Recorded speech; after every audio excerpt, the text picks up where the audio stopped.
लोकाभिरामं रणरङ्गधीरं राजीव नेत्रं रघुवंशनाथं कारुण्यरूपं करुणाकरं तं श्रीरामचन्द्रं शरणं प्रपद्ये। मनोजवं मारुततुल्यवेगं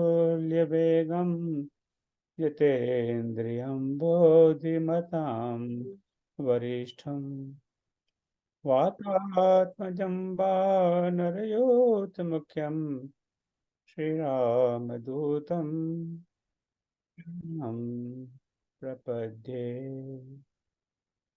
श्रीरामदूतं शरणं प्रपद्ये। श्यावर रामचंद्र भगवान की जय। उमापति महादेव की जय। पवन सुत हनुमान की जय। श्री कृष्ण कन्हैया लाल की जय। जय जय श्री राम। सो भाई और बहनों, बहुत बहुत स्वागत। आज श्रावण मास की आज तृतीया है, शुक्ल पक्ष, जो हरियाली तीज है। बड़े उत्सव से हमारी बहनें मनाती हैं देश विदेश में। और हरा हरा रंग देखिए, हमारी दुर्गा दीदी दिख रही हैं ऑलरेडी हरे हरे वस्त्रों में। तो रेणु जी भी हरे वस्त्रों में। तो ये बड़ा बड़ा शुभ प्रसंग है। तो श्रावण मास में ये हमारे बाबा गोस्वामी तुलसीदास जी की जन्म जयंती है। तो श्रावण मास के शुक्ल पक्ष में सप्तमी के दिन आज तृतीया है। 4 दिन बाद उनकी जन्म जयंती है। उस दिन फिर मिलेंगे और हम आगे बात करेंगे। तो चूंकि इस बार उनकी जन्म जयंती सप्ताह के बीच में है, तो इसके पहले वाले शनिवार ही नहीं है आज, और अगले शनिवार दोनों दिन हम तुलसीदास जी के बारे में बात करेंगे। तो आज हम बड़े भाग्यशाली हैं कि हमारे बीच आदरणीय आचार्य ओम नीरज जी हैं। आप उनसे परिचित हैं, कई बार हमें उन्हें यहाँ सुनने का मौका मिला है। अब उनका क्या मैं औपचारिक परिचय दूँ। हमारे तो बड़े मेरा बड़ा सौभाग्य है कि इनके मतलब प्राप्त करने का एक जीवन लाभ मिला है। तो इनसे पहला परिचय जब हुआ था, हम कोई हमें छंद के बारे में कुछ बताएं, तो पता लगा कि इन्होंने तो छंद पे बहुत काम किया है। और उनकी एक पुस्तक है, मेरा थोड़ा कमीशन बंधा हुआ है, आप खरीदेंगे तो मुझे 20% मिलेंगे। तो इसको अगर छंद, हिंदी छंद में जरा भी रुचि है, जानना चाहें, तो छंद विज्ञान को आप अवश्य। I think probably the only book of this kind that I have seen। मुझे बहुत ज्ञान नहीं है, पर हिंदी साहित्य की जो छंद है उस पर बहुत विस्तार से उन्होंने चर्चा की। और उसी लालच में आकर फिर हमने इनसे कि क्या हमें हमें तो समझ में आता नहीं क्या लिखा है इसमें, आप पढ़ाइए इसको। तो हमने ऑनलाइन कोर्स भी किया था पिछले गत वर्ष, 1 साल हुआ शायद इसको। और हमने छंद विज्ञान पर हम पढ़ाया कि छंद क्या होता है, छंद कैसे लिखना चाहिए। और कई लोग छंद, कई प्रकार के छंद लिखना सीख गए और अब लगातार लिखे जा रहे हैं। तो पढ़ाना एक बात है, पर कोई पढ़ के लिखना सीख जाए वो एक बहुत बड़ी वो ही सफलता है, एक एक चिन्ह है। सो हमसे छंद पर लगातार चर्चा इनसे होती रही कि हम इनसे ज्ञान प्राप्त करते रहे। और हम तो रामचरितमानस थोड़ा बहुत पढ़ लेते हैं, तो पर जो मानस, तुलसी बाबा ने तो बहुत सारी और अन्य ग्रंथ लिखे हैं। उनके 12 बड़े प्रसिद्ध ग्रंथ हैं। मेरा आई एम श्योर क्या, जिसके बारे में आचार्य जी बात करेंगे, तो मैं उस पर बात नहीं कर रहा। और उन्होंने भिन्न भिन्न प्रकार के छंदों का प्रयोग किया है। तो आचार्य जी तो वैसे तो आचार्य है, पर अंदर से विद्यार्थी हैं ये। लगातार ये अध्ययन करते रहते हैं। उम्र में देखोगे, ये मैं समझता था मैं ही सबसे बूढ़ा हूँ यहाँ पर। ये मैं इनको बूढ़ा नहीं कहूँगा, पर ये मुझसे भी सीनियर हैं। और पर सतत अध्ययन में लगे रहते हैं। नहीं, मैं तारे सारे तुलसी के सभी छंदों पर अध्ययन करूंगा।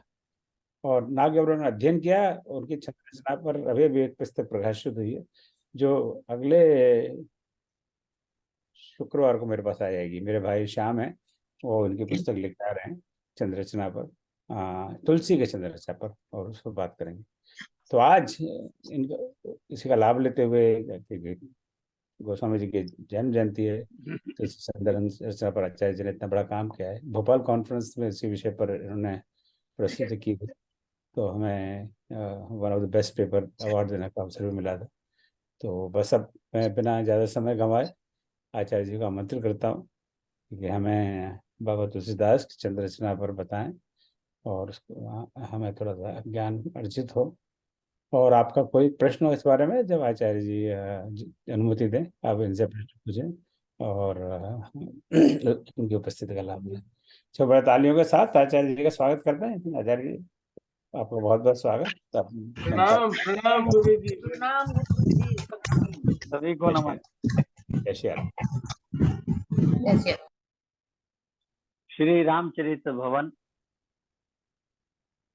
ह्यूस्टन, अमेरिका के इस सारस्वत समारोह में उपस्थित सभी सुधी जनों का, मानस प्रेमियों का हृदय से मैं स्वागत करता हूं, अभिनंदन करता हूं और उनको प्रणाम करता हूं।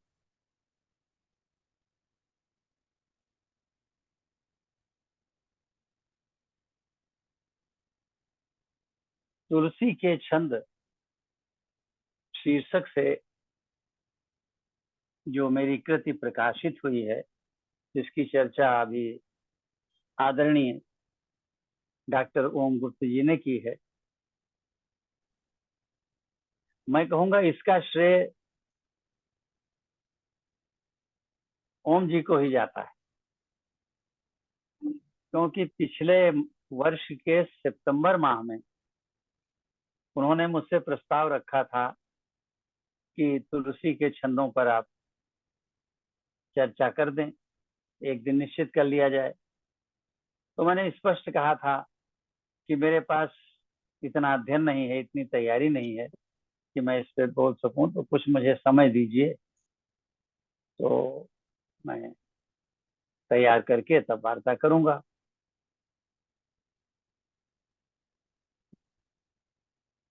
तो आप सहमत हो गए कि जब तैयारी हो जाए तब बता दीजिएगा।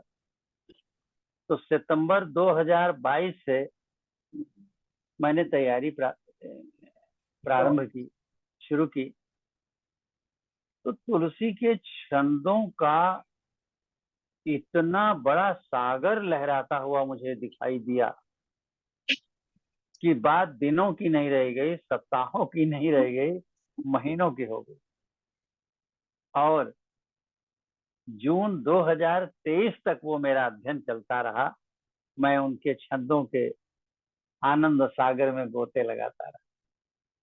उनके छंदों का अध्ययन करने में एक सबसे बड़ी कठिनाई ये थी कि मैं छंद के शास्त्र को समझने के लिए उनके छंद पढ़ता था, और जैसे पढ़ना प्रारंभ करता उनके भाव सागर में डूब जाता और शास्त्र की बात भूल जाता हूँ। इतना प्रबल आवेग था उनके भावाभिव्यक्ति का, तो इससे और भी समय ज्यादा लग गया। सितंबर 2022 से जून 2023 तक लगभग 8 महीने हो जाते हैं, थोड़े दिन इधर उधर के निकाल दें तो 8 महीने तक अध्ययन चला, जिसमें अधिकांश भाग उन छंदों का आनंद लेने में बीत गया। और मुझे वास्तव में तभी पता चला कि गोस्वामी जी और जो थे वो तो थे, दुनिया जानती है, वो महाकवि थे, महात्मा थे, युग प्रवर्तक थे, राम के अनन्य भक्त थे, देश के दीन दुखियों की पीड़ा से आक्रांत हृदय वाले बड़े करुणा के सागर थे, बहुत कुछ थे। लेकिन वे छंद शास्त्र के ज्ञाता थे, और इतने बड़े ज्ञाता थे, ये मुझे तब पता चला जब मैंने उनके छंदों का अध्ययन। मेरे अध्ययन में उनके 56 छंद आए, और मैं ये नहीं कह सकता हूं कि 56 ही हैं, अभी और भी हो सकते हैं, उसकी आ, सीमा को मैं नहीं निर्धारित करता हूँ, लेकिन मैं अपने कार्य की सीमा को निर्धारित करता हूँ कि मेरे अध्ययन में जो है वो 56 छंद। इनमें से कुछ छंद ऐसे हैं जो महात्मा तुलसीदास ने ज्यों के त्यों प्रयोग किए मूल रूप में, और कुछ छंद ऐसे हैं जो महाकवि ने ज्यों के त्यों नहीं प्रयोग किए हैं, बल्कि अपनी रचनाओं में उन छंदों का प्रयोग किया है। तो जब किसी रचना में किसी सिद्धांत का प्रयोग किया जाता है तो उसको अनुप्रयोग कहते हैं, एप्लीकेशन। तो अनुप्रयोग के रूप में बहुत से छंद आए हैं और बहुत से छंद मूल रूप में आए। इस प्रकार से तुलसीदास की कुल 13 कृतियां मेरे संज्ञान में हैं, और उन 13 कृतियों को मैंने आदि से अंत तक छानने का प्रयास किया है कि कहां कहां पर कौन कौन छंद आए हैं। तो और फिर उसको मैंने इस पुस्तक के आकार में दिया है। आज हम कुछ संक्षेप में चर्चा करेंगे, क्योंकि 1 घंटे के अंतराल में इतना कुछ चर्चा करना संभव नहीं।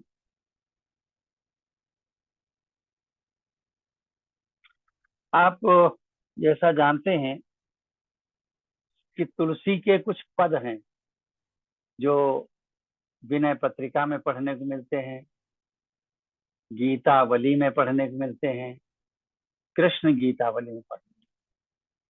पद मुख्य रूप से इन 3 ही कृतियों में है। और एक ग्रंथ है उनका कवितावली। कवितावली में उन्होंने किसी छंद का अनुप्रयोग नहीं किया, छंद को मूल रूप में ही प्रयोग किया है, ज्यों का त्यों। उसमें अनेक सवैया छंद हैं, घनाक्षरी हैं।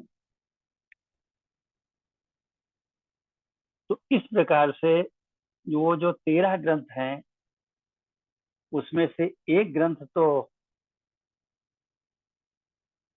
भारतीय क्या बल्कि विश्व के साहित्य प्रेमियों के जुबान पे रहता है, श्री रामचरितमानस, जिसको संक्षेप में हम मानस भी कह लेते हैं और चलन में रामायण भी कह लेते हैं। वैसे तो रामायण वाल्मीकि की है, लेकिन प्रचलित इतनी अधिक है तुलसी की मानस कि उस मानस यानी रामचरित श्री रामचरित मानस को भी लोग रामायण कह लेते।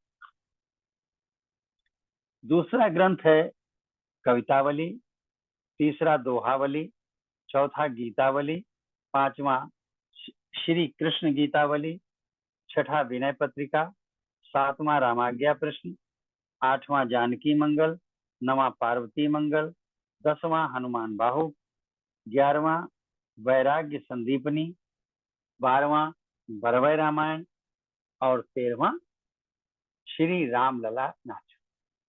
बहुत से लोग श्री राम लला नाचू को कुछ कारणों से संदेह की दृष्टि से देखते हैं कि ये तुलसी का ग्रंथ है नहीं है, प्रश्नवाचक चिन्ह लगाते हैं। कुछ लोग मानते नहीं हैं, तो वो 12 ही ग्रंथ मानते हैं। हम इस विवाद में नहीं पड़ते। हम अधिकतम ग्रंथ लिए हैं, जिसमें से श्री राम लला नाचू को भी हमने सम्मिलित किया है। तो छंद आप 2 रूप में देखेंगे, एक तो ज्यों का त्यों छंद जैसा शास्त्र में वर्णित, दूसरा देखेंगे अनुप्रयुक्त, माने पद में उस छंद का प्रयोग हुआ। जब वो सामने आएंगे तो उनको समझाना ज्यादा अच्छा होगा, पहले से एक एक के विषय में क्या कहें। लेकिन मोटा ये है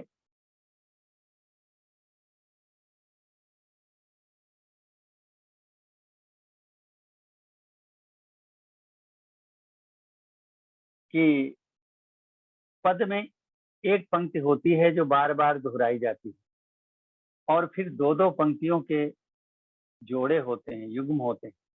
उन दो पंक्तियों के युग्म को कहने के बाद फिर वो पंक्ति पहली वाली दोहराई जाती है, जिसे टेक कहते हैं।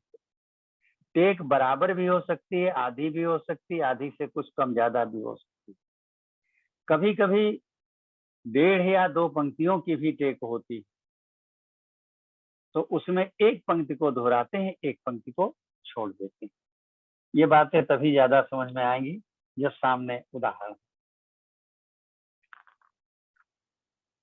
छंदों के विविध प्रकार हैं, उनका हम यहाँ उल्लेख न करके अपने विषय में प्रवेश करते हैं और जो आते जाएंगे तब उनके विषय में बताते हैं। तो ये ध्यान रहे कि मेरा अध्ययन केवल रामचरितमानस तक नहीं सीमित है, उसमें शेष 12 ग्रंथों को भी मैंने सम्मिलित किया है। तुलसी ने अधिकांश रचनाएं अवधि में की हैं, कुछ रचनाएं ब्रजभाषा में भी हैं, और अवधि और ब्रजभाषा की रचनाएं ऐसी हैं कि इनको पढ़ा जाए तो लगता है कि तुलसी को अवधि ही आती थी। ब्रज पढ़े हैं तो लगता है उनको ब्रजभाषा ही आती है, और उनकी अवधि और ब्रजभाषा की रचनाएं पढ़ी जाएं और प्रश्न कोई उठा दे, क्या इनको संस्कृत भी आती होगी? तो लोग कहेंगे नहीं नहीं नहीं, इनको संस्कृत कहाँ से आएगी? इतनी ठेठ देहाती देशज अवधि और ऐसी देशज ब्रज भाषा में जो कवि रचना करता है, उससे संस्कृत क्या आती? लेकिन मित्रों, आप सभी जानते हैं रामचरितमानस के प्रत्येक कांड का प्रारंभ संस्कृत के श्लोकों के साथ हुआ, और वो संस्कृत के श्लोक इतने परिशुद्ध हैं, शुद्ध नहीं परिशुद्ध, कि कहीं पर कोई उंगली नहीं उठा सकता, न तो संस्कृत भाषा पर और न उसकी छंद रचना पर। इसलिए हमको ये कहने में तनिक भी संकोच नहीं है कि तुलसी संस्कृत के इतने बड़े विद्वान थे कि वे चाहते तो अपने सभी ग्रंथों की रचना संस्कृत में कर सकते थे और संस्कृत के श्रेष्ठ कवियों में अपना स्थान बना सकते थे, लेकिन उनको अपनी श्रेष्ठता प्रतिपादित नहीं करनी थी, उनको जनमानस तक राम की कथा को पहुंचानी थी। जो सोता हुआ समाज था, जो भीतर से अपना आत्मबल खो चुका था, ऐसे समाज को आत्मबल देने के लिए, सोते हुए को जगाने के लिए, एक संबल देने के लिए उन्होंने रचना की थी। और वह समाज संस्कृत भाषा को नहीं जानता था, तो उन्होंने जो रचना की वो उस भाषा में की जो वो समाज जानता था, जो वो समाज की भाषा थी, और वो भाषा देशज अवधि थी या देशज ब्रजभाषा। ब्रजभाषा में मुख्य रूप से उनका एक ही ग्रंथ है, श्री कृष्ण गीतावली, बाकी सब अवधि में है, और कहीं कहीं मिश्रण हो जाए तो वो अलग। तो आइए तो पहले हम उनके संस्कृत में रचित छंदों पर विचार करें। संस्कृत में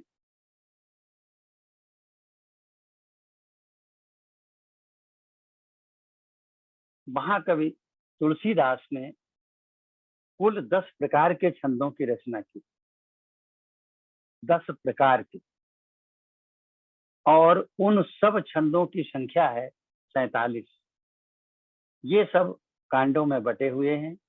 अधिकांश संस्कृत के जो छंद हैं वे कांड के प्रारंभ में हैं, लेकिन कुछ कांड के बीच में भी आए, जैसे लंका कांड में बीच में भी संस्कृत के छंद आए। इन 47 में से बाल कांड में 7, अयोध्या कांड में 3, अरण्य कांड में 14, किष्किंधा कांड में 2, सुंदर कांड में 3, लंका कांड में 3 और उत्तर कांड में 15 छंद हैं। ये कुल मिला के 47 हैं। और कितने प्रकार के हैं? तो कुल मिला के 10 प्रकार। ये 10 प्रकार कौन कौन से हैं? अनुष्टुप, प्रमाणिका, उपजाति, रतोद्धता, वंशस्थ, भुजंग प्रयात, वसंत तिलका, मालिनी और शार्दूल विक्रीडित। नहीं, न हुए। और 10वां श्रगधरा। ये 10 वर्णिक छंद है जिसमें उन्होंने संस्कृत के श्लोकों की रचना की। यह संभव नहीं है कि हम सारे छंदों की चर्चा करें, इसलिए कुछ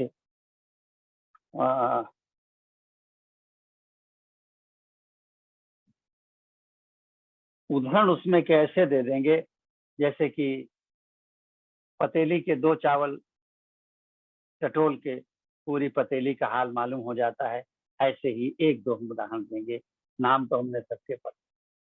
तो पहला उनका छंद जो है, बालकांड का पहला श्लोक, जहां से रामचरितमानस प्रारंभ होती है, वो अनुष्टुप छंद में। पहले मैं उस छंद का पाठ करता हूं और साथ ही वाणी विनायक गणेश जी की वंदना भी करता हूं।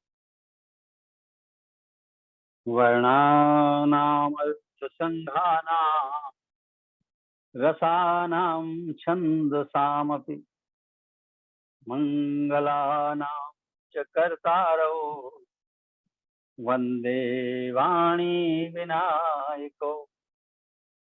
यह 4 चरणों का श्लोक है। इसकी व्याकरण साथ ही साथ समझते रहिए। इसमें 4 चरण है। पहली बात, कौन कौन है? वर्णानाम अर्थ संघानाम, रसानाम छंदसामपि, मंगलानाम च कर्तारौ, और चौथा वंदे वाणी विनायक।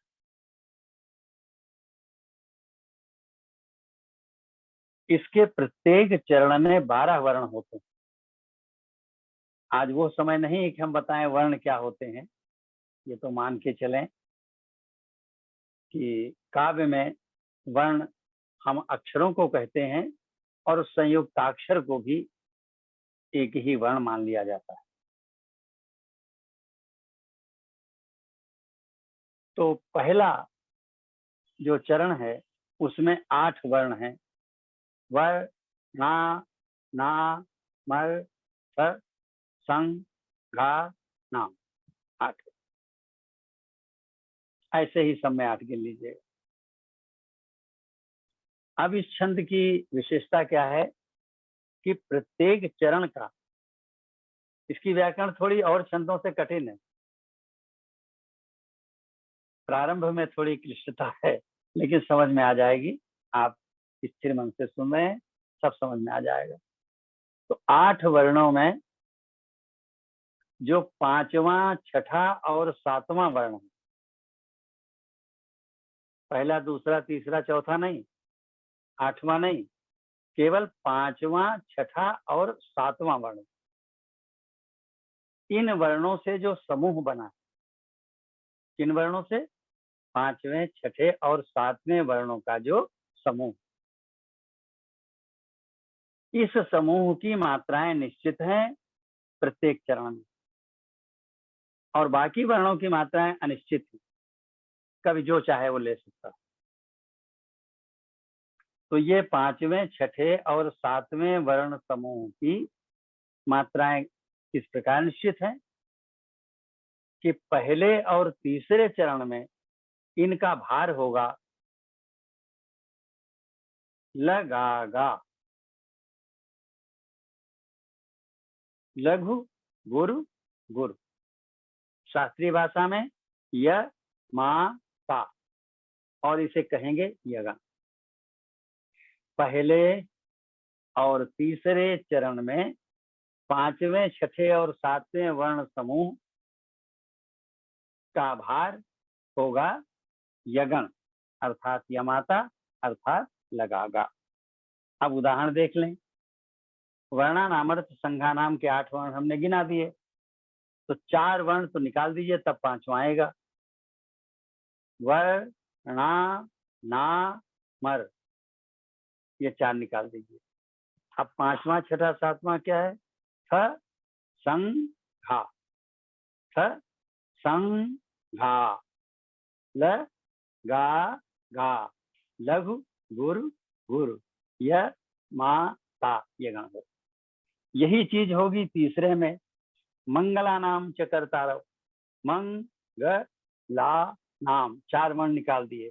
अब अगले 3 वर्ण क्या है? च कर ता, च कर ता, ल गा गा, वही चीज यहाँ भी आ गई। तो पहले और तीसरे में लगागा हो गया। अब दूसरे और चौथे में ये 5वें, 6ठे, 7वें वर्णों का समूह कैसा है देखें। रसानाम छंद सामक, ये दूसरा है, और चौथा है वंदे वाणी विनायक। तो रसानाम छंद सामति में 4 वर्ण पहले निकाल दीजिए। र सा नाम छन, 4 वर्ण निकल गए। द सा म, द सा म, ल गा ग, ल गा ल। शास्त्रीय भाषा में ज भा न, यानी जगण हो गया। अब दूसरे और चौथे में जगण हो। ये मैंने थोड़ा विस्तार से इसलिए बताया कि प्रारंभ में एक अनुमान हो जाए और बाकी में उसी से समझते चले। तो अनुष्टुप छंद में 8 वर्णों के 4 चरण होते हैं, जिसमें 5वें, 6ठे, 7वें वर्ण को छोड़ के बाकी सब अनिश्चित हैं, कभी जो चाहे ले सकता है। और 5वें, 6ठे, 7वें वर्णों का जो समूह है, उसका भार पहले और तीसरे में लगागा होता है और दूसरे और चौथे में लगाल होता है। अब इतनी सुनने में व्याकरण कठिन लगती है, लेकिन कवि जब रचना करता है तो उसको ये सिद्ध हो जाता है। और ये सुनने में, समझने में भले ही कठिन लगता हो, लेकिन हृदय में आने में बहुत सरल है। क्योंकि जब पहला छंद निकला था, क्रौंच वध को देखकर वाल्मीकि के हृदय से पीड़ावश, करुणावश जो श्लोक निकला था, वो यही अनुष्टुप छंद था। अनुष्टुप छंद का जन्म हुआ। ये इतना प्यारा छंद है कि गीता के, मैं ठीक नहीं कह सकता कितने प्रतिशत, क्यों मैंने गणना नहीं की है, लेकिन गीता के अधिकांश छंद अनुष्टुप छंद में। और यही नहीं, रामचरितमानस में भी अपने 47 छंदों में से या श्लोकों में से गोस्वामी जी ने 7 अनुष्टुप छंद दिए हैं, जिनमें से बालकांड में 5 हैं। बालकांड आप प्रारंभ करेंगे तो पहले 5 जो श्लोक पढ़ेंगे वो अनुष्टुप छंद में। लंका कांड में 1 है और उत्तर कांड में 1। वर्णानामर्थ संघानाम रसानाम छंदसामपि मंगलानाम च कर्तारो वंदे वाणी विनायको। अब उच्चारण में आपको लग रहा होगा लय है, प्रवाह है, लेकिन बंधन केवल 5वें, 6ठे और 7वें वर्ण का है।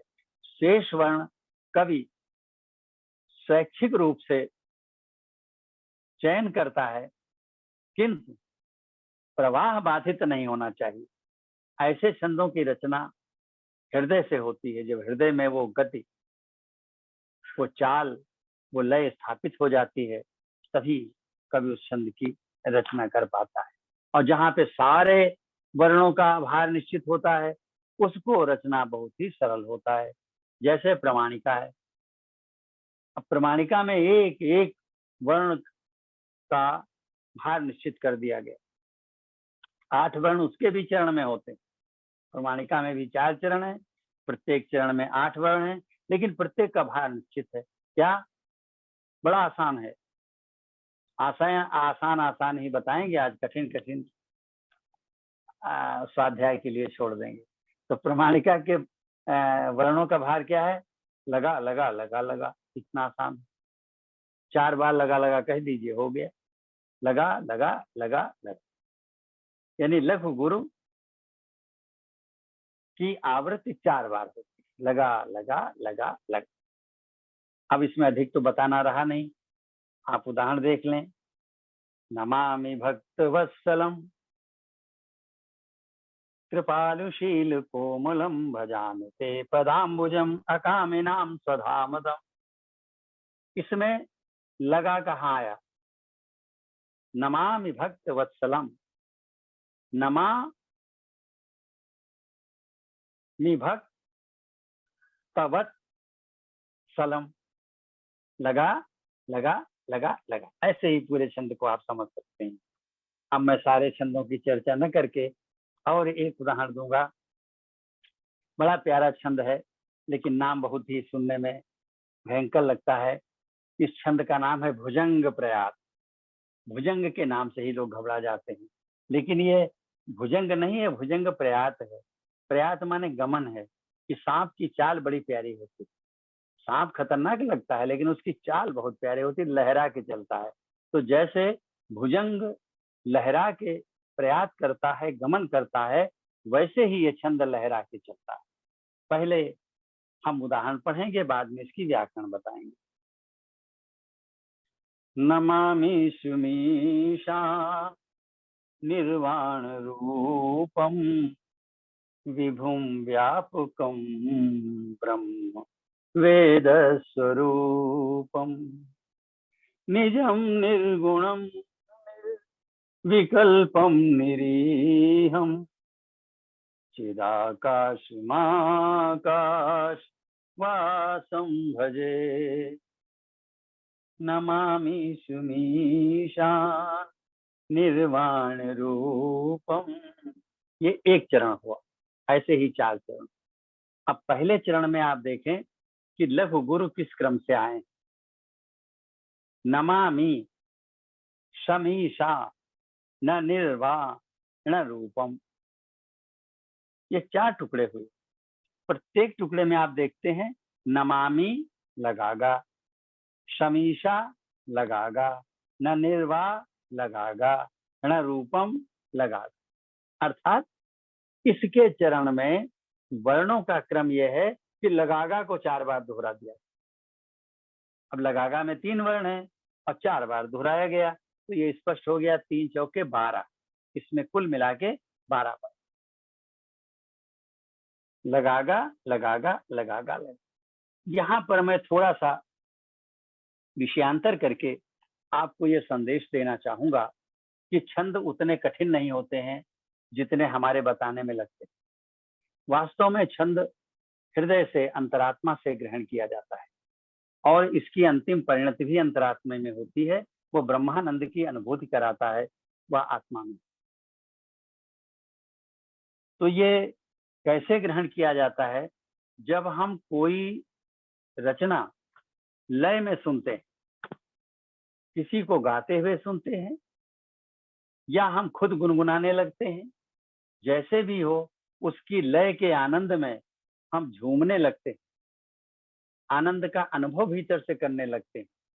तो जैसे ही लय के आनंद का अनुभव होता है कि वो लय हमारे हृदय में स्थापित हो जाती है और उस लय के साथ में एक छंद भी हमारे हृदय में स्थापित होता जाता है। हम जान नहीं पाते। अगर आप कोई गाने की पंक्ति गुनगुनाते हैं, चाहे वो फिल्मी गाना हो, चाहे भजन हो, कीर्तन हो, कोई भी गाना, गाने वाली रचना अगर आप गुनगुनाते हैं, तो आपके हृदय में एक छंद स्वतः स्थापित हो जाता है। आप यह नहीं जान पाते कि ये छंद कौन सा है, इसका नाम क्या है, इसकी व्याकरण। जैसे कि आप बहुत छोटे थे या बहुत छोटी थीं, जब आपको बोलना नहीं आता था, फिर आपने बोलना सीखा, अपने आप कहने लगी, अपने आप कहने लगे क्या? कि मम्मी मुझको बहुत प्यार करती है, पापा मुझको डांटते रहे। आपने एक बार भी गलती से नहीं कहा होगा कि मम्मी मुझको बहुत प्यार करता है और पापा मुझको डांटती रहती है। ऐसा आप कभी नहीं बोले होंगे। क्यों? लिंग का ज्ञान आपको होगा। स्त्रीलिंग पुल्लिंग का ज्ञान स्वतः हो गया, दूसरों को सुन सुन करके अनुकरण से हो गया, जबकि आपने लिंग भेद की कोई भी पुस्तक नहीं पढ़ी व्याकरण। ऐसे ही छंद का ज्ञान हो जाता है, लेकिन उसको शब्दों में आप व्यक्त नहीं कर सकते। मैं एक उदाहरण से आपको समझाऊंगा कि किसी एक फिल्मी गाने से यह भुजंग प्रयास कैसे समझा जा सकता है। एक मैं फिल्मी गाना गाता हूं और आप देखिए कि उससे यह तुलसीदास जी का भुजंग प्रयास छंद कैसे निगमित होता है। पहले मैं गाने की पंक्ति दोहराता हूं। तुम ही मेरे मंदिर, तुम ही मेरी पूजा, तुम ही देवता हो, तुम ही देवता हो।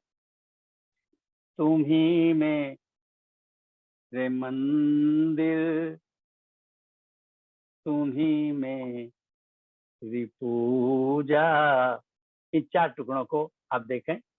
तुम ही में लगागा, रे मंदिर लगागा, तुम ही में लगागा, री पूजा लगागा, 4 बार लगागा आया। तो अगर ये तुम ही मेरे मंदिर, तुम ही मेरी पूजा लय के साथ आपके हृदय में स्थापित हो गया, तो साथ में लगागा लगागा लगागा भी स्थापित हो गया। केवल आप जानते नहीं, उसको शब्दों में व्यक्त नहीं कर सकते। अंतर इतना है कि वहां पर हम एक गुरु की जगह 2 लघु का प्रयोग कर लेते हैं, तो वर्णिक नहीं होता, मात्रिक हो जाता है। जैसे हमने कहा तुम ही मेरे मंदिर, तो दिर में दी और रा 2 लघु हैं, लेकिन मिला करके इसको गुरु कर लिया गया। किंतु संस्कृत में ये छूट नहीं है, संस्कृत के भुजंग प्रयास में छूट नहीं है। यहाँ पर हम लघु की जगह लघु और गुरु की जगह गुरु ही प्रयोग करें। अब आप तीनों चीजें देखें कि इस छंद की जो मापनी है, लगागा लगागा लगागा लगागा, और जो फिल्मी गीत है तुम ही मेरे मंदिर तुम ही मेरी पूजा, और जो संस्कृत का महाकवि तुलसीदास जी का ये श्लोक है, तीनों कैसे एकाकार होते हैं। मैं केवल गायन प्रस्तुत करूंगा। गायन मेरा बहुत अच्छा नहीं है, लेकिन भाव आप तक पहुंच जाएगा। सुनिए। तुम ही मेरे मंदिर, तुम ही मेरी पूजा, लगागा लगागा लगागा लगागा, नमामि सुमीशान निर्वाण रूपम, विभुम व्यापकम ब्रह्म वेद स्वरूपम। तुम ही तुम ही मेरी तुम ही मेरे मंदिर, तुम ही मेरी पूजा, तुम ही देवता हो, तुम ही देवता हो। लगागा लगागा लगागा लगागा लगागा लगा लगागा लगागा। और शास्त्रीय भाषा में यमाता यमाता यमाता यमाता यमाता यमाता यमाता यमाता। और यमाता को क्या कहते हैं? यगण कहते हैं शास्त्रीय भाषा में। इस प्रकार 4 यगण से मिलकर के बनता है इसका एक चरण, और 4 चरणों से मिलकर बनता है एक छंद। ऐसे ही हम बहुत से छंदों को फिल्मी गानों से, अड़ोस पड़ोस होने वाली प्रार्थना से, कीर्तन से, कजरी से, लोकगीतों से, अनेकों गाने वाली विधाओं से हम छंदों को ग्रहण कर सकते हैं। लेकिन ऐसा नहीं है कि सारे छंद ग्रहण कर सकते हैं, बहुत से छंदों को हम ग्रहण कर सकते हैं। अब मित्रों, संस्कृत के ये छंद हो गए। और इसके बाद में मैं हिंदी के छंद बताऊंगा जो वर्णिक हैं और उनकी भी मापनी निश्चित है। जैसे एक तोटक छंद है, तो तोटक छंद में क्या है, एक वर्ण में 12, क्षमा करें, एक चरण में 12 वर्ण होते हैं और उनकी मापनी होती है ललगा ललगा ललगा ललगा। उदाहरण, जय राम सदा सुख धाम हरे, जय राम सदा सुख धाम हरे, रघुनायक सायक चाप धरे, भव भारन धारन सिंधु प्रभो, गुण सागर नागर नाथ दिवो, गुण सागर नागर नाथ दिवो। ललगा ललगा ललगा ललगा, ये उसकी व्याकरण।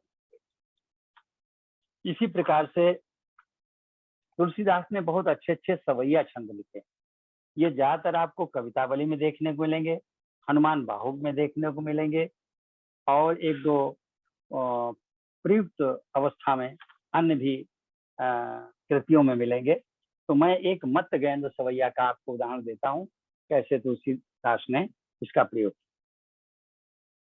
मत गेंद सवैया क्या होता है कि गालल, गा माने गुर, ला माने लघु, गालल को 7 बार दोहराने के बाद गा गा जोड़ दीजिए तो मतगेंद सवैया बन जाता।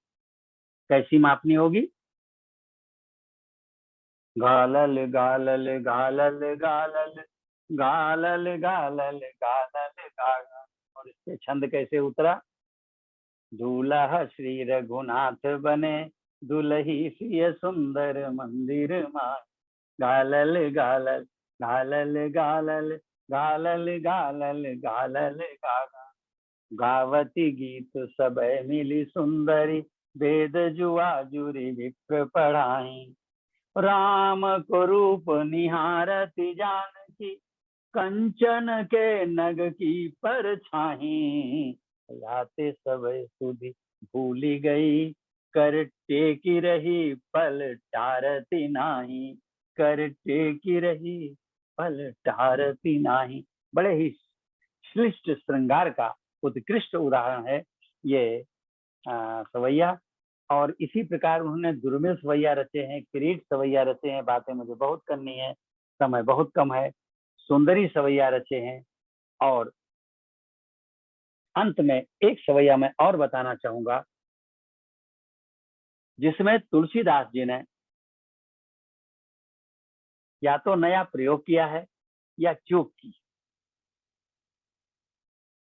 मैं यहाँ पे विनम्र निवेदन करना चाहूंगा, महात्मा तुलसीदास के चरणों में अपना मस्तक रखकर, कि शास्त्र की दृष्टि में कोई छोटा बड़ा नहीं।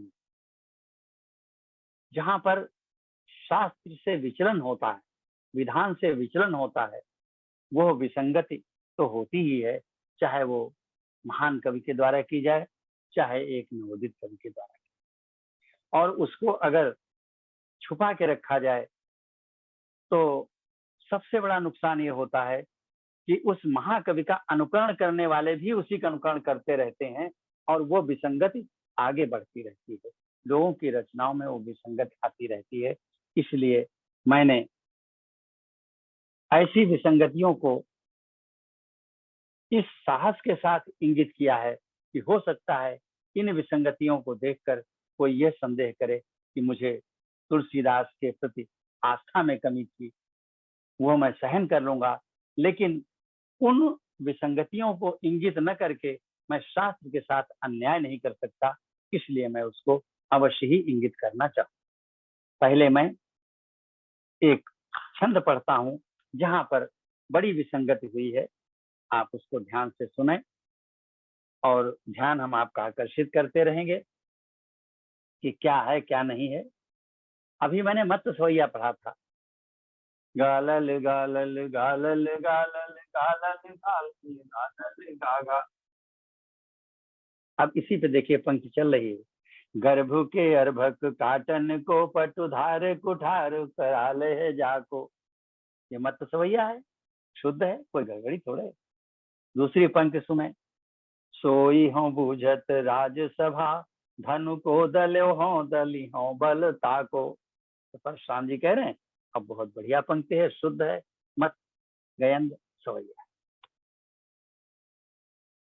अब तीसरी पंक्ति को ध्यान से सुनिए। पहले ऊपर की पंक्ति को एक बार और उस पर ध्यान दे लीजिए कि सोई हों बूझत, सोई हों बूझत गालल गालल। प्रारंभ कहाँ से हो रहा है? गालल गालल। गर्भ के अर्भक गालल गालल, गालल गालल गालल। प्रारंभ गालल गालल से हो रहा है। अब तीसरी पंक्ति सुनिए। लघु आनन उत्तर देत बड़े, लरी हैं मरी हैं करी हैं कछु साको। लघु उत्तर। अब प्रारंभ कहाँ से हुआ? ल ल। लघु में दोनों लघु हैं, ल ल। लघु आ, ल लगा, नन उत, ल लगा, तर दे, ल लगा। अब ये बदल गया छंद। यहाँ पे छंद हो गया ललगा ललगा ललगा ललगा ललगा ललगा ललगा ललगा गा। अर्थात प्रारंभ में दो लघु बढ़ जाने के कारण अब ये सुंदरी सवैया। मैं उदाहरण सुंदरी सवैया का पहले देता लेकिन नहीं दिया समयाभाव कारण। अब ये सुंदरी सवैया हो गए। और चौथी पंक्ति देखिए। गोरो गरूर गुमान भरो, कहो कौशिक छोटो सो ढोटो है काको। भरो नहीं भाई, अशुद्ध हो गया। गोरो गरूर गुमान भरो, कहो कौशिक छोटो सो ढोटो है काको। गोरो गरूर, गोरो गरूर गालल गालल। चौथी पंक्ति फिर मत सवैया पे आ गई। तो पहली दूसरी और चौथी पंक्ति जो है ये मत सवैया की, और तीसरी पंक्ति बीच में हो गई सुंदरी सवैया की। ऐसा कोई विधान नहीं है। संस्कृत में तो है उपजात सवैया, उपजात छंद बने हैं, मैं उसकी चर्चा नहीं कर सकता, पुस्तक में मेरी है सब। लेकिन ऐसा कोई विधान नहीं है कि सवैया छंद लिखें तो तीन पंक्तियां एक सवैया की हों और एक पंक्ति दूसरे सवैया की आ जाए। मिश्रण हो गया, और मिश्रण होके जो बन गया वो निश्चित रूप से एक विसंगति है। लेकिन ये विसंगति किसकी है? ये ओम नीरव की विसंगति नहीं है, ये आपके गली मोहल्ले में रहने वाले कवि की नहीं है। ये युग प्रवर्तक, प्रातः स्मरणीय महात्मा, महाकवि गोस्वामी तुलसीदास की रचना में है। इसलिए उनके सारे कृतित्व को देखते हुए यहाँ पर हमको उन्हें सम्मान देना होगा, और उनका सम्मान देने के लिए इस सवैया या ऐसे सभी सवैया को उपजात सवैया का नाम दे करके गोस्वामी जी का सम्मान किया गया। एक पंक्ति में कहना चाहूंगा, ऐसा जहां भी हुआ है वो महाकवि गोस्वामी तुलसीदास के सम्मान में सम्माननीय अवश्य है, लेकिन अनुकरणीय नहीं है। हमारे अन्य भाई, अन्य साथी इसका अनुकरण यह कहकर बिल्कुल न करें कि वो तो तुलसीदास ने लिखा था तो मैं लिखता हूं, क्या हो। इस दृष्टि से मैंने इस चीज को उभार करके यहाँ पर रखा है, ताकि अनुकरण में कहीं भ्रांति न हो, कहीं भटकाव न हो। आपको बता दें, ये अचानक ऐसा नहीं हो गया हो। इस प्रकार से मेरे अध्ययन में 26 सवैया आए हैं, जिनमें एक सवैया में दूसरे सवैया की पंक्ति घुस गई। 26, और उन 26 सवैया का संदर्भ मैंने अपनी पुस्तक में दिया है। कोई भी इसको देख करके एक एक सवैया अलग अलग देख सकता है। मैंने सारे छंदों का इसी तरीके से संदर्भ दिया। ऐसा नहीं है कि ये मत सवैया की रचना करते समय उनको तीसरी पंक्ति लिखते समय जो लिख गए उसको अगर वो फिर से पढ़ते तो मुझे लगता है वो स्वयं समझ जाते। वो छंद शास्त्री थे, महान छंदाचार्य थे। मुझे संदेह है, मैं अपनी मन की बात कह रहा हूँ, ये कोई प्रामाणिक नहीं है, मुझे संदेह है कि उन्होंने एक बार जो लिख दिया फिर उनको मौका नहीं मिला दोबारा देखने का, नहीं तो वो इसको सुधार देते। सुधारने भर का उनको कहीं मौका ही नहीं था। वो लिखते जाते थे, लिखते जाते थे, लिखते जाते थे, और लिखते लिखते अपना सब साहित्य संसार को देकर विदा हो गए, उनको देखने का अवसर नहीं मिला। और ये ओज का भी है, ये सवैया ओज रस का है कि गर्भ के अर्भक काटन को पटुधार कुठार कराल है जाको। परशुराम अपने प्रचंड स्वर में बोल रहे हैं, सोई हो बूझत राजसभा धनु को दल्यो हो दली हो बलु ताको। और तीसरी पंक्ति को उभार के कहा जाता है, ऊंचा उठा के। तो ओज में जब ऊंचा उठाया तो तुलसीदास के दो लघु और जुड़ गए कि लघुआन न उत्तर देत बड़े लरी हैं मरी हैं करी हैं कछु ताको। अगोरो गरुड़ कुमान भरो कहो कौशिक छोटो सो ढोटो है काको। ऐसा कुछ हुआ होगा, ये मेरा सिर्फ अनुमान है, इसमें कोई प्रामाणिकता की बात नहीं है। अब मैं वर्णिक हिंदी छंदों के बारे में बता रहा हूँ। अभी तक तो मैंने बताया था वर्णिक संस्कृत के छंद मापनी युक्त, फिर वर्णिक हिंदी के छंद मापनी युक्त। अब मैं बता रहा हूँ वर्णिक हिंदी छंद जो मापनी मुक्त है। वो जो ग ग ल ल की हमने विधि बताई क्रम, वो क्रम उनमें नहीं है। उनकी लय को पकड़ने के लिए प्रयास करना पड़ता है, अनुकरण करना पड़ता है, और छोटे छोटे प्रतिबंध होते हैं छंद शास्त्र में, उनको समझना होता है। तो मैं सबसे पहले घनाक्षरी छंद के बारे में बताऊंगा, बहुत लोकप्रिय है। तुलसीदास ने घनाक्षरी छंद का जो प्रयोग किया है तो वो कवितावली में देखने को मिलता है, और एक छंद श्री कृष्ण गीतावली में एक, बाकी सभी जो घनाक्षरी छंद हैं वो कवितावली में है। कवितावली में कितने हैं? 165 घनाक्षरी। थोड़े थोड़े छंद और भी हैं, जैसे हनुमान बाहुक में 36 है, और ये है स्वतंत्र घनाक्षरी छंद है।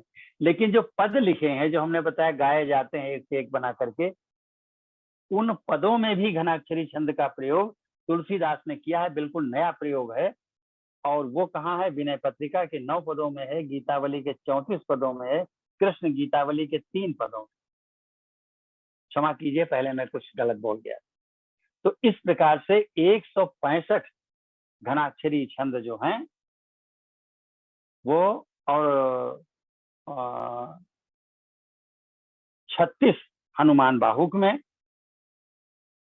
और 101 स्वतंत्र घनाक्षरी छंद है। बाकी जो है वो प्रयुक्त रूप में, अनुप्रयोग उनका। तो पहले एक स्वतंत्र सुनिए, सुनने से बात ज्यादा समझ में आ जाएगी। अब लंका जल रही है, वहां के लोग विकल हैं, घनाक्षरी का प्रयोग किया तुलसीदास जी ने।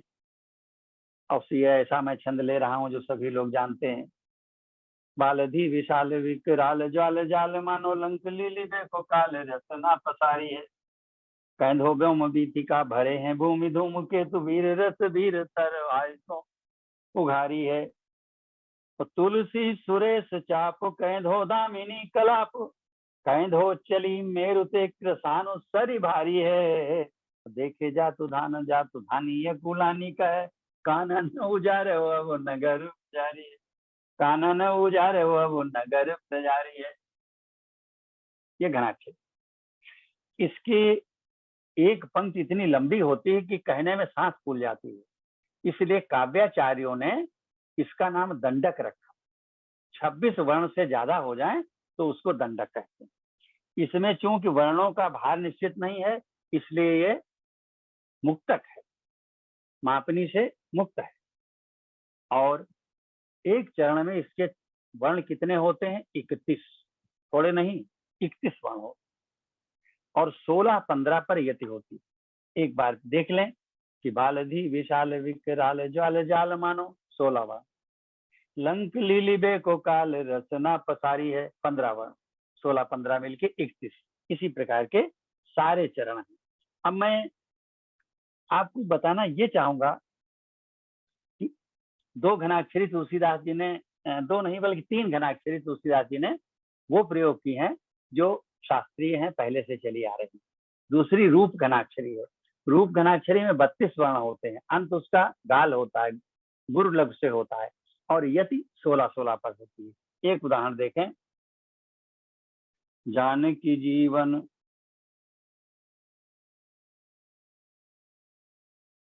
जानकी जीवन जग जीवन जगत हित जगदीश रघुनाथ राजीव लोचन राम। 16-16-32। शरद विधु बदन सुशील श्री सदन सहज सुंदर तनु शोभा अंगड़ित काम। जग सुपिता सुमातु सुगुरु सुहित मीत सबको दाहिनो दीन बंधु काहू को नमामो। आरती हरति सर नद अतित दानी प्रणत पालु कृपालु पतित पावन राम। ये विनय पत्रिका से हमने लिया है। और गीतावली से भी ऐसे है, श्री कृष्ण गीतावली से है और कवितावली से भी है। इन सब में इस घनाक्षरी का प्रयोग किया है। जलहरण घनाक्षरी शास्त्रीय है। बड़ा प्यारा सा एक छंद आपको सुनाना चाहेंगे। इसकी विशेषता क्या होती है कि इसमें कुल मिलाकर के 32 वर्ण होते हैं, 16-16 पर यति होती है।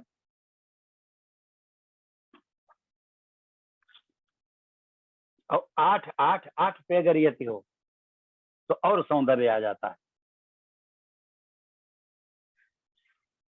उदाहरण देखें,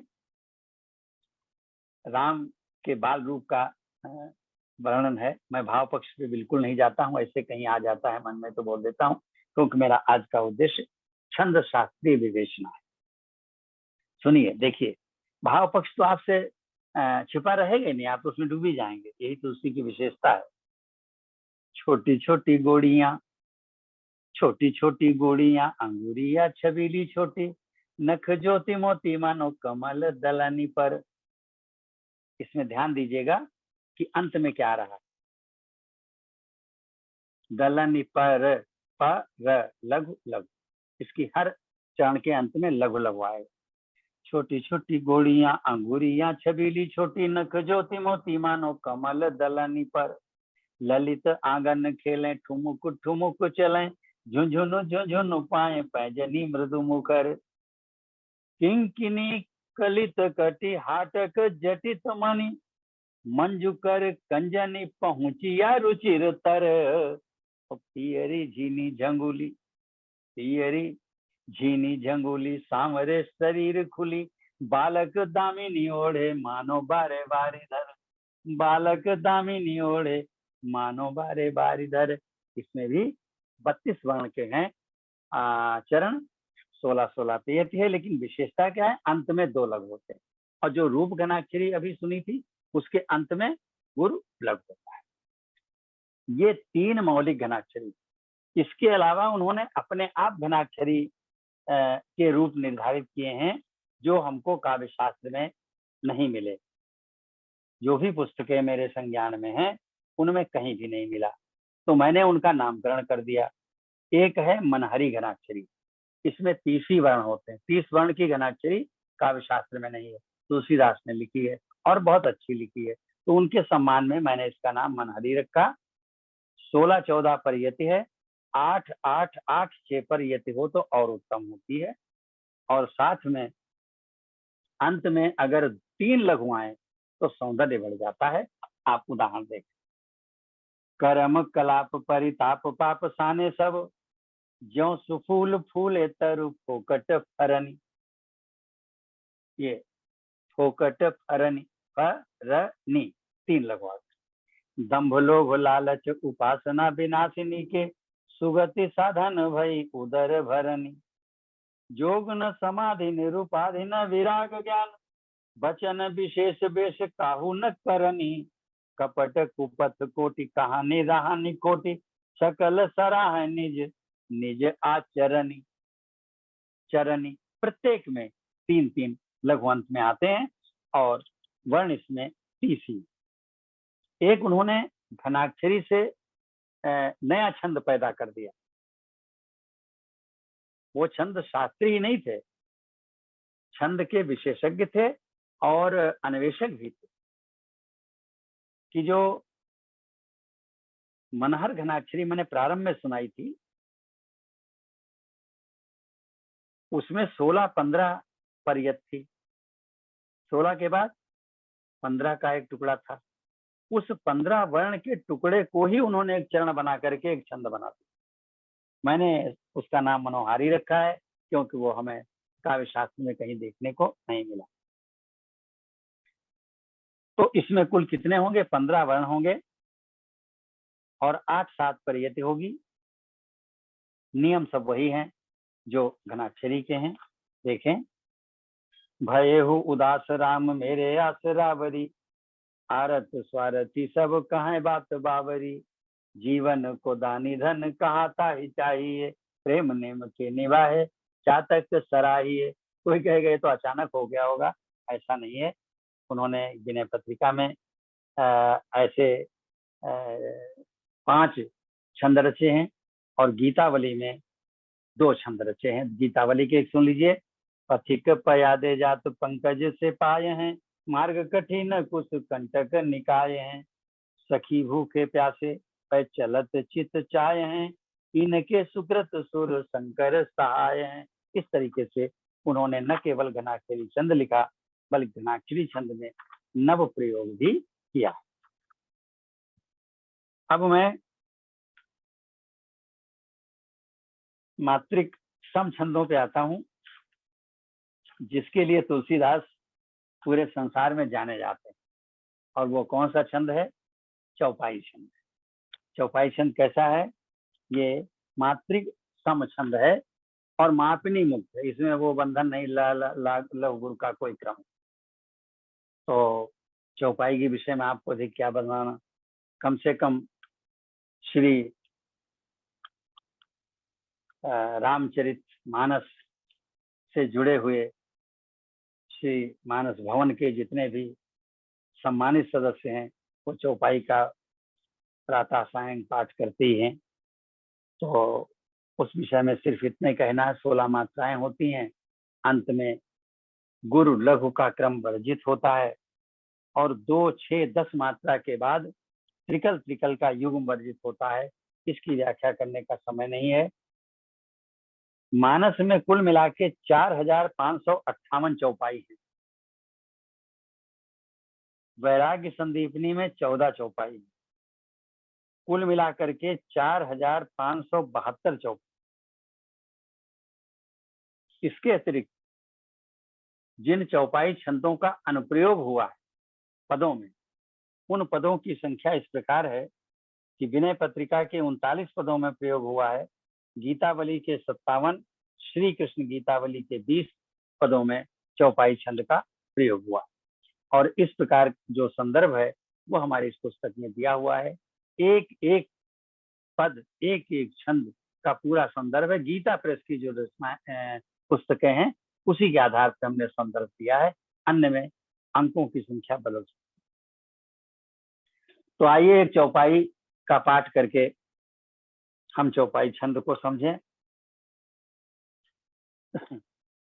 प्रात कहा मुनि सन रघुराई, निर्भय यज्ञ करहु तुम जाई, होम करन लागे मुनि झारी, आप रहे मख की रखवारी। ये 4 चरण है। प्रात कहा मुनि सन रघुराई 1, निर्भय यज्ञ करहु तुम जाई 2, होम करन लागे मुनि झारी 3, आप रहे मख की रखवारी 4। 4 चरणों से चौपाई बनती है। ये शास्त्रीय है। शास्त्र कहता है कि चौपाई 4 चरणों का छंद है। अब चलन में क्या है कि 2 चरणों की ही चौपाई हो जाती है। मंगल भवन अमंगलहारी, द्रवो दशरथ अजिर बिहारी, ये एक चौपाई मान ली जाती है। ये लोक रीति है, लोक प्रसिद्ध भी है, लेकिन ये शास्त्रीय नहीं। शास्त्रीय आधार पर 4 चरण होंगे तभी एक चौपाई पूरी होगी। अब समस्या ये पैदा हुई, इस पर हमारा और आदरणीय डॉक्टर ओम गुप्ता जी का काफी विचार विमर्श हुआ। उन्होंने बहुत बड़ा कार्य किया है चौपाइयों की गणना करने में। और जो मैंने अभी बताया है 4558 चौपाइयां हैं, ये उनकी गणना से नहीं मिलता है, लेकिन पूरी तरह से मिलता भी है। दोनों क्या है बताएंगे, दोनों बातें कैसे सही हैं। तो 4 चरण जब पूरे होंगे तो एक चौपाई होगी। हमने रामचरितमानस में चौपाइयां गिनी, 4-4 चरणों की कितनी होती है। तो दो दोहों के बीच में जो चौपाइयों का समूह है, तो उसको या तो चौपाई समूह कहते हैं, और दोहा की संख्या जैसे 135 है तो कह देते हैं चौपाई समूह 135, या कुछ लोग कहते हैं दोहा 135। दोहा 135 के दो अर्थ हैं। एक तो है कि 135 नंबर वाला दोहा, और दोहा 135 का दूसरा अर्थ है कि दोहा 135 से पहले और दोहा 134 के बाद जो चौपाइयों का समूह है, उस समूह को भी दोहा 135 कहा जाता है।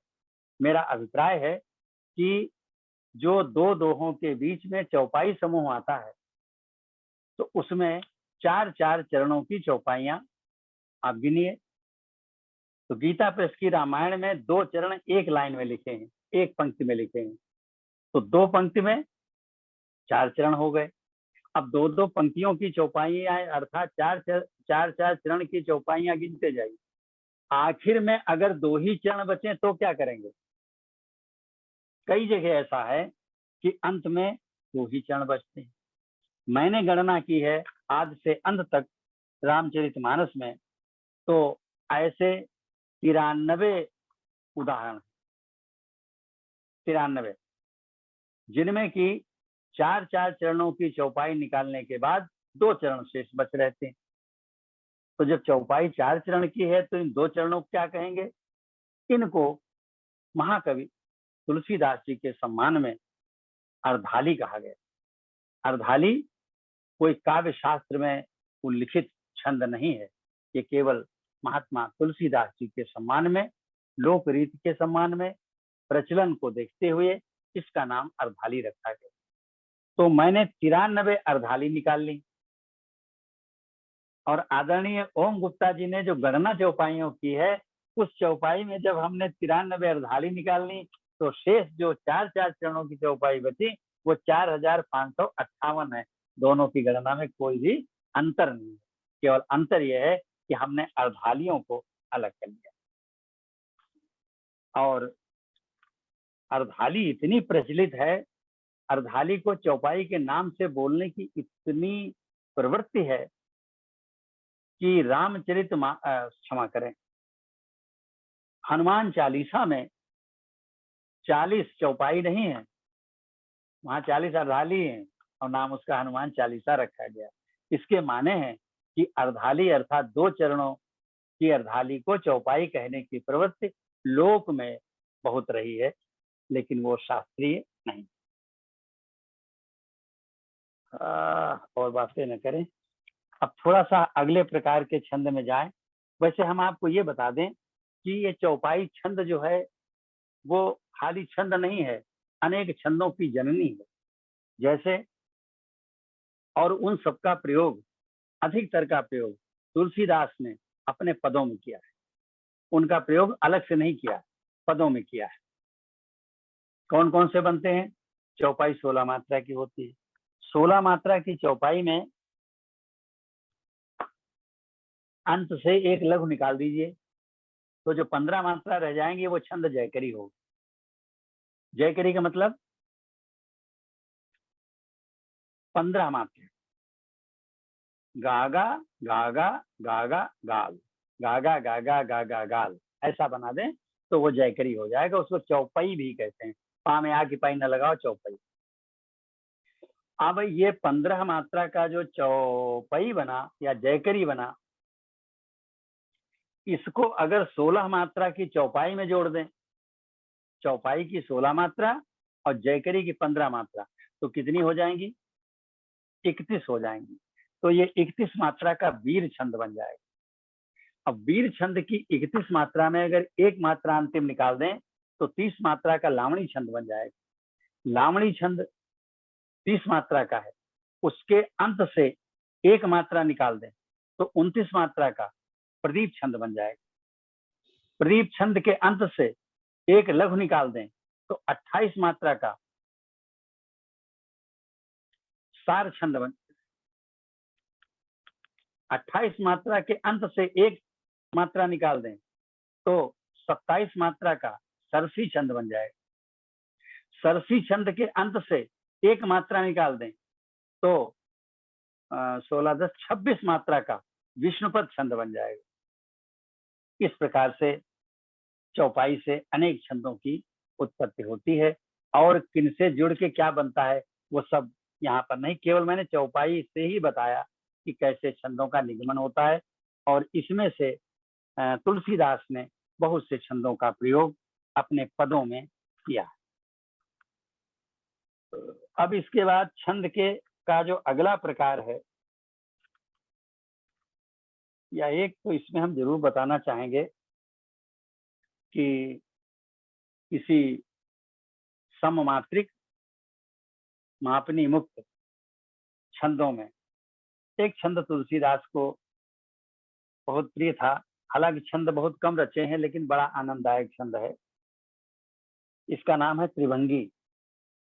त्रिभंगी लाल को तो आप लोग जानते होंगे, कृष्ण जी को कहते हैं 3 जगह से वो भंग होते हैं। ये छंद भी 3 जगह से भंग होता है और 3 जगह से भंग होने के माने यति लगने से 3 टुकड़े हो जाते हैं इस छंद के। इसमें कुल 32 मात्रा होती हैं और तुलसीदास ने केवल 4 त्रिभंगी छंद रचे, लेकिन अद्भुत छंद आपको सुनाएंगे, आपको समझ जाए। पर सत पद पावन सो कुन सावन प्रगट भई तप पुंज सही। अब पहले ही चरण में व्याकरण देख लें। पर सत पद पावन 10 मात्रा, शोक न सावन 8 मात्रा, प्रगट भई तप पुंज सही 14 मात्रा। ये व्याकरण हो गई कि 10, 8 और 14 मात्रा के 3 टुकड़े अलग, अर्थात 10, 8 और 14 पर यति होती है। कुल मिला के 32 मात्राएं होती हैं। ये तुलसीदास का त्रिभंगी है, आप ये भी जान लो। लेकिन जो शास्त्रीय त्रिभंगी है उसमें थोड़ा सा अंतर है। उसमें यति होती है 10, 8, 8, 6 पर।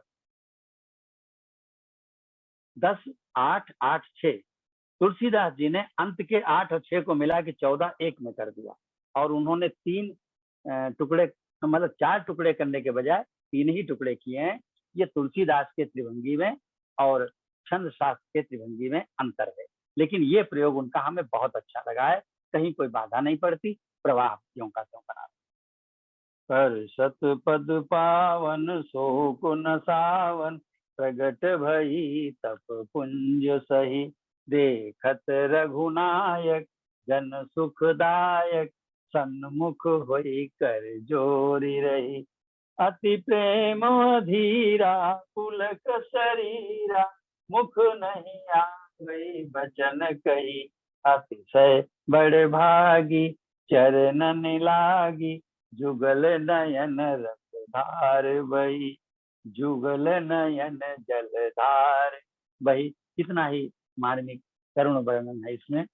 और अब मैं अर्ध सम छंद जो मापनी युक्त हैं, उनका मापनी मुक्त है, उसमें से एक छंद बताता हूं, दोहा।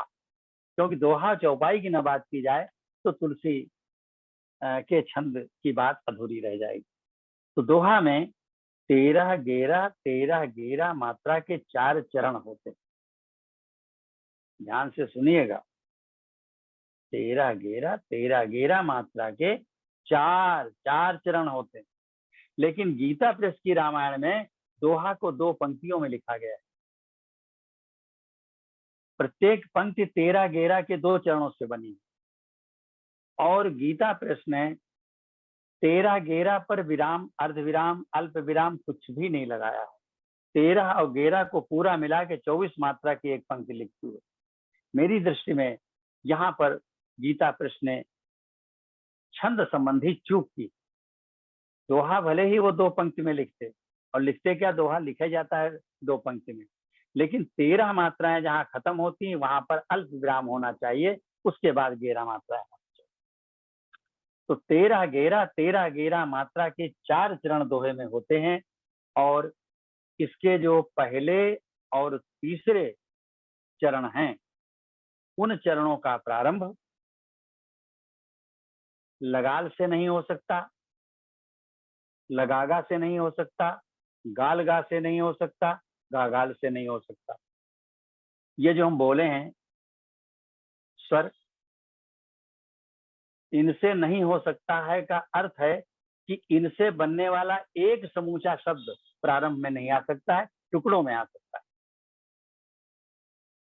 लगाल नहीं आएगा, लगाल का एक शब्द नहीं आएगा, लगागा, गालगा, गागाल, इन स्वर समूहों का एक शब्द दोहे के प्रारंभ में नहीं आ सकता है, लय भंग हो जाएगी।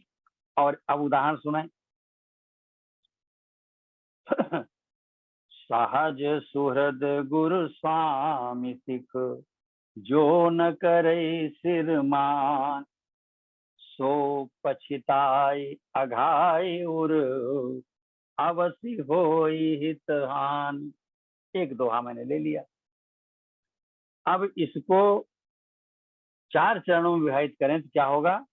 सहज सुहृद गुरु स्वामी सिख एक चरण, जो न करे सिर मान दूसरा चरण, सो पछिताई अघाई उर तीसरा चरण, अवश्य होई हित हानि चौथा चरण। लेकिन गीता प्रेस की रामचरितमानस में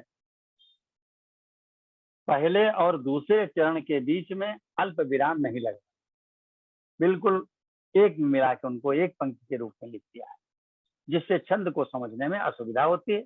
बाकी कोई बात नहीं है, पढ़ने वाले सब पढ़ ले। जो मैंने दोहा पढ़ा है आप चाहें तो रामायण में देख सकते हैं, रामचरितमानस के अयोध्या कांड का 63वां दोहा। इसी प्रकार रामचरितमानस के उत्तर कांड का 98 का दोहा मैं पढ़ रहा हूं।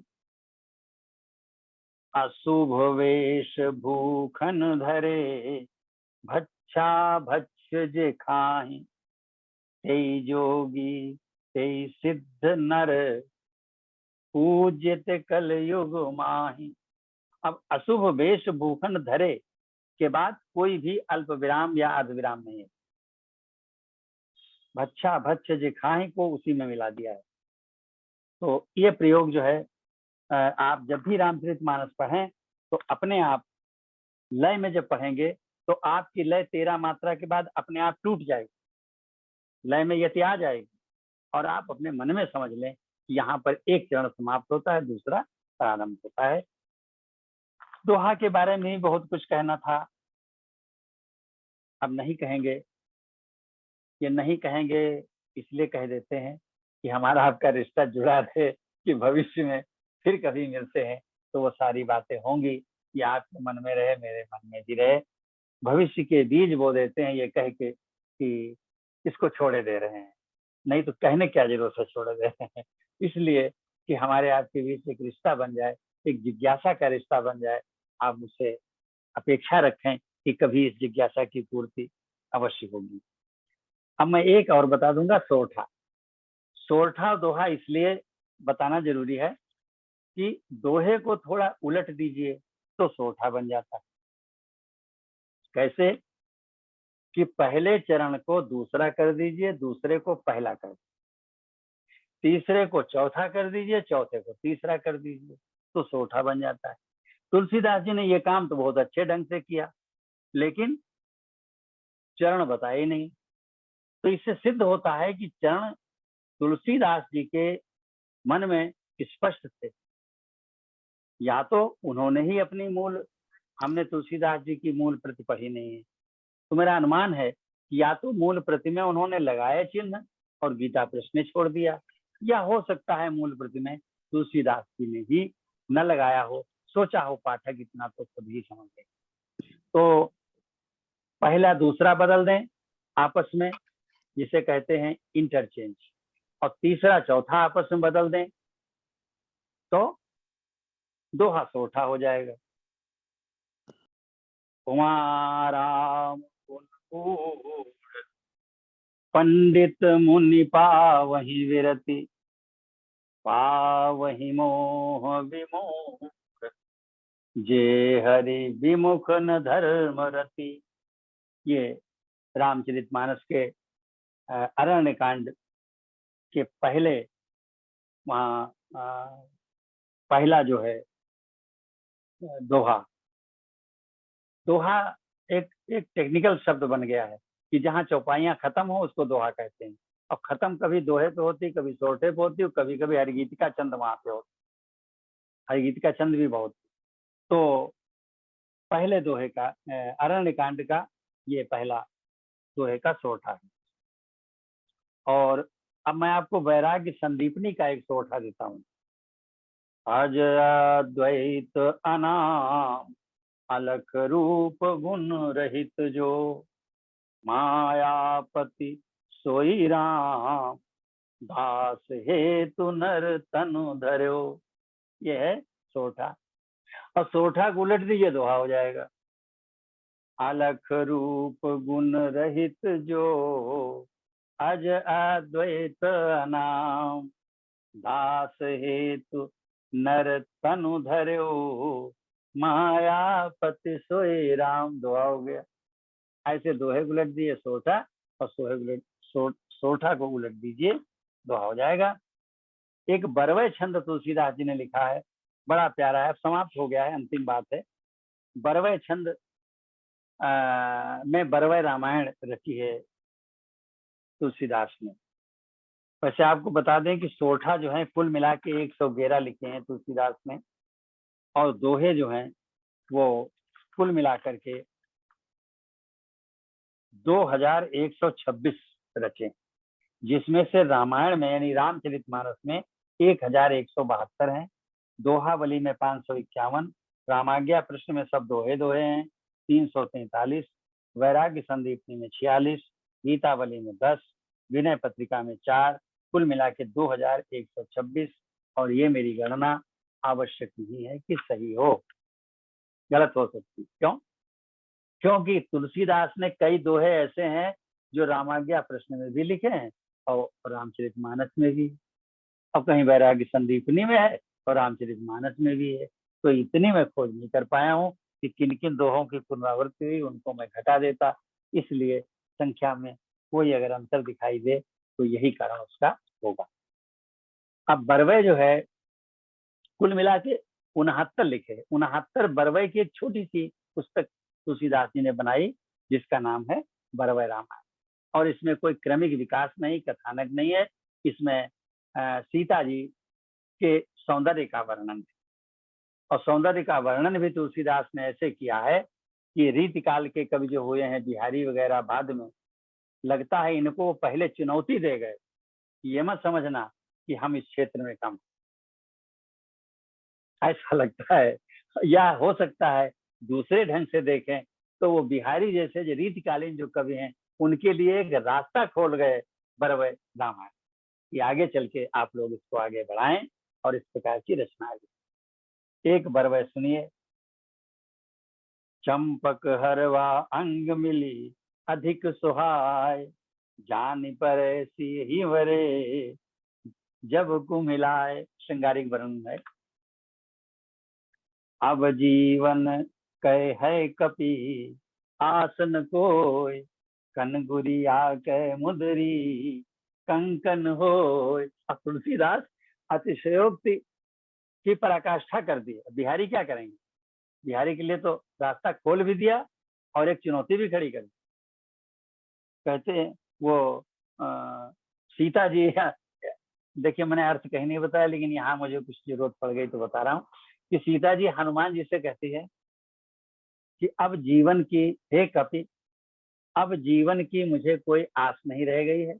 अब जीवन कहे है कपि आस न कोई, कन गुरिया के मुदरी कंकन हो।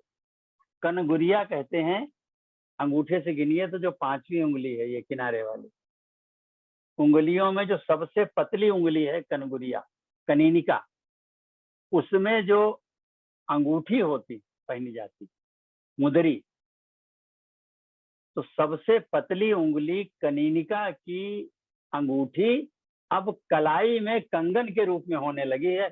ये हालत हो। उन्होंने ये नहीं कहा मैं दुबली हूं, मैं दुखी हूं, खाती नहीं हूं, पीती नहीं हूं, केवल एक बात कह दी कि कनगुरिया की जो मुद्री है, अंगूठी है, वो अब हमारे कलाई में, हमारे क्या उसको कहते हैं, कंगन, कंगन जो पहना जाता है, कंगन के रूप में वो होने लगी है। तो इसको क्या कहेंगे, सीता जी सूप पे कांटा हो गई थी वहां। इसका अतिशयोक्ति वर्णन उन्होंने किया है। तो ये, और इसके बाद में अंतिम एक छंद है मात्रिक विषम छंद, जो कि छप्पय है। ये प्रगाथ कहलाते हैं छंद, जो दो छंदों को मिलाने से बनते हैं। तो ये जो छप्पय लिखा गया है, ये रोला और उल्लाला छंद को मिलाने से बना है। अब पहले रोला सुनिए और फिर सुनिए, पहले रोला और फिर छप्पय, और दोनों को मिला, क्षमा करें, पहले रोला फिर उल्लाला और दोनों को मिलाने से छप्पय। ये कई प्रकार के होते हैं, विस्तार में नहीं जाएंगे, एक पढ़ेंगे, आनंद लीजिए। और इसी के साथ आज मेरी वार्ता भी समाप्त होगी। दिगत उर्वी अति गुर्वी सर्व भय समुद्र सर, व्याल बधिर ते ही काल विगल दिग्पाल चराचर, दिग्गयंत लर खरत परत दस कंधु मुख भर, सुर विमान हिम भानु भानु संघटत परसु पर। यहाँ तक रोला। अब इसमें वो उल्लाला कैसे जुड़ा, सुर विमान हिम भान भानु संघटत परसु पर, चौके विरंच शंकर सहित कोलुक मठ अहि कलमल्यो, ब्रह्मांड खंड कियो चंड धुनि जब ही राम शिव धनुदल्यो। अब धनुष भंग हो गया, बड़ा ही पुण्य का कार्य हो गया। और इसी के साथ, इसी छप्पय के साथ मेरी वार्ता आज विराम ले रही है। मैंने तुलसी के छंदों को, तुलसी के छंद शास्त्र को अपनी अल्प बुद्धि से आपके समक्ष रखा है। जो कुछ अच्छा लगा हो वो महात्मा तुलसीदास की कृपा है, जो कुछ अन्यथा लगा हो, असंगत लगा हो, वो मेरी दुर्बलता है। उसके लिए आप मुझे क्षमा कर देंगे। और मैं इन्हीं शब्दों के साथ मैं आप सबको इसके लिए बधाई देता हूँ कि पूरे 1.5 घंटे का समय आपने इस वार्ता के लिए दिया। आप सबका बहुत बहुत धन्यवाद। मैंने समय सारा ले लिया, 1.5 घंटे में प्रश्नोत्तर भी था। फिर भी आपकी अगर कोई जिज्ञासा है तो जैसा हमारे आदरणीय ओम गुप्त जी निर्देश देंगे, आदेश देंगे, उसके अनुसार हम सब मिलकर के उसका अनुपालन करेंगे। एक बार आप सबको मेरा प्रणाम। जय सिया राम। बहुत बहुत बहुत बढ़िया, बहुत बहुत बढ़िया, बहुत बढ़िया। धन्यवाद। ओम जी कुछ कैसे? ओम जी बहुत बढ़िया। बहुत बहुत धन्यवाद। आपकी किताब कहाँ से मिलेगी? इनकी किताब कहाँ से मिलेगी? किताब के दर्शन मैं अभी कराए देता हूँ। वाह, बहुत सुंदर गुरुजी। इसका पता क्या है? अमेज़न में मिलेगा क्या? ये कैसे मिलेगी ओम जी? और बाकी मेरा व्हाट्सएप नंबर आपके पास होगा, व्हाट्सएप पर आप जिज्ञासा करिएगा, मैं उसको मिलने की विधि पूरी आपको बता दूंगा। अगर नंबर ना हो तो आप नोट भी कर सकते हैं। हम बताइए। बहुत बहुत धन्यवाद आचार्य जी। तो ये भी पुस्तक अभी भी प्रकाशित हुई है। ये नंबर हम नोट करा दें आदरणीय। हाँ हाँ प्लीज। 8299034545। एक बार पुनः 8299034545। और एक प्रति मैंने इसी रामचरित भवन के माध्यम से बेंगलोर से मैंने भेजी है। वो आदरणीय डॉक्टर ओम गुप्त जी के पास पहुंच नहीं पाई अभी तक है। जब पहुंचेगी तो आप उनसे भी उसे प्राप्त कर सकते हैं। हाँ, ये पुस्तक मुझे अगले मेरे अनुज श्याम अभी आ रहे हैं यहाँ US। आज 19 तारीख है, अगले अगले इसी हाँ अगले अगले इसी दिन शनिवार को आ जाएंगे, तब मुझे पुस्तक मिल जाएगी। मेरे अमेजोन में भी प्राप्त है, और मैं पूरा रेफरेंस बाद में मैं आप सबको पोस्ट कर दूंगा। सो आप देख सकते हैं कि कितना इन्होंने श्रम किया है इस का अध्ययन करने में और इस पुस्तक की रचना करने में। तो यही एक विद्वान की निशानी है कि किसी भी विषय को रुचि लेने के लिए उस पर इतना 8-9 महीने बताया, 8-9 महीने पूरे इन्होंने इसका अध्ययन किया। और ये स्वयं छंद विज्ञान के बड़े विद्वान है, आपको पता ही है, उसके बावजूद भी इन्होंने 8-9 महीने इनको लगे। सो तभी रत्न, जिसका नाम है, हम कहते हैं इसको श्री रामचरित भवन में मंथन करते, तो ये मंथन से जो रत्न बाहर हैं वो ये रत्न, ये इनकी पुस्तक है। तो बहुत बहुत धन्यवाद आचार्य जी। ओम जी, एक जिज्ञासा थी, पूछ लें क्या? हाँ, पूछिए पूछिए। मैं हो स्वागत है। आपकी जिज्ञासा शांत तो आप ही कर सकते हैं, लेकिन फिर भी नीरव जी, श्रावण के महीने में श्रवण नक्षत्र में जो श्रवणेंद्रियों को सुख आपने दिया है, उसके लिए हृदय से आपको धन्यवाद। पहला हृदय मेरा गदगद है, मेरा दूसरा प्रश्न ये है कि मैं जानना चाहता था कि गोस्वामी तुलसीदास जी के रचनाओं के पहले किसी ने सोरठा लिखा था क्या? इस पर मैं अधिकृत रूप से नहीं कह सकता हूँ, लेकिन जहां तक मेरा अध्ययन है, मैंने सोरठा तुलसीदास जी के जो पढ़े हैं, उससे पहले के किसी कवि से नहीं पढ़े, लेकिन मेरी बात अधिकृत नहीं है। हाँ, ये प्रश्न मैंने कई विद्वानों से पूछा है, पर इसका भी मुझे कोई उत्तर नहीं मिला कि सोरठा कितना पुराना है। सोरठा छंद में मुझे विशेष रुचि हो गई, तो खास करके जो केवट का सोरठा पढ़ने के बाद में सुन केवट के बैन प्रेम लपेटे अटपटे, तो उसके बाद में मुझे सोरठे से विशेष प्रेम है। पर मुझे भी इस प्रश्न का, जैसे द्विवेदी जी, उत्तर नहीं मिला। सोरठा का एक बात, एक निवेदन करेंगे कि छंद शास्त्र में सोरठा का उल्लेख विधिवत है अन्य छंदों के साथ। तो ये अध्ययन का विषय है कि छंद शास्त्र जो ये हिंदी छंदों का रचा गया, ये पहले या तुलसीदास जी पहले। अगर ये छंद शास्त्र पहले रचा गया है, तुलसीदास जी का आविर्भाव बाद में हुआ है, तो निश्चित रूप से सोरठा पहले लिखे गए होंगे। वो प्रचलित नहीं हो पाए, लोग चर्चा में नहीं आ पाए। फिर भी क्योंकि मैंने ऐसा कोई उदाहरण देखा नहीं है कि तुलसीदास के पहले किसी ने सोरठे लिखे हों और इस अकिंचन को पढ़ने को मिले हों, इसलिए मैं अधिकृत रूप से कोई उत्तर नहीं दे सकता। जी, सही कहा आपने, बिल्कुल सही कहा।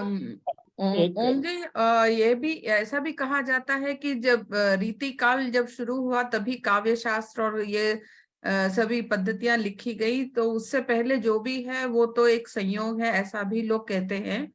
तो वो भी शंका का विषय था कि जैसे अभी द्विवेदी जी ने पूछा कि दोहा, रोला, चौपाइयां, कुंडलियां वगैरह जो लिखे जाते थे, उनकी फिर मात्राएं किस तरह से गणना की जाती थी या क्या है, उस पर भी एक छोटा सा संशय था। कामेश्वरी जी, आप तो बहुत अध्ययनशील हैं और मेरा आपका साथ भी हुआ है भोपाल में, तो जी जी, मैं बड़ा आपसे प्रभावित रहा हूँ। बस देखना यह है, ये पिंगल शास्त्र है। हाँ। तो जरा इतिहास में जाने के लिए आप ही अध्ययन करिएगा, मैंने अभी अध्ययन किया नहीं है, करके बता सकता हूँ कि पिंगल मुनि का जन्म पहले हुआ था, पिंगल मुनि ने अपना शास्त्र पहले बनाया, या तुलसीदास का आविर्भाव पहले हुआ। मेरा मानना है कि तुलसीदास जी से बहुत पहले के पिंगल मुनि हैं, और पिंगल शास्त्र ही काव्य शास्त्र है।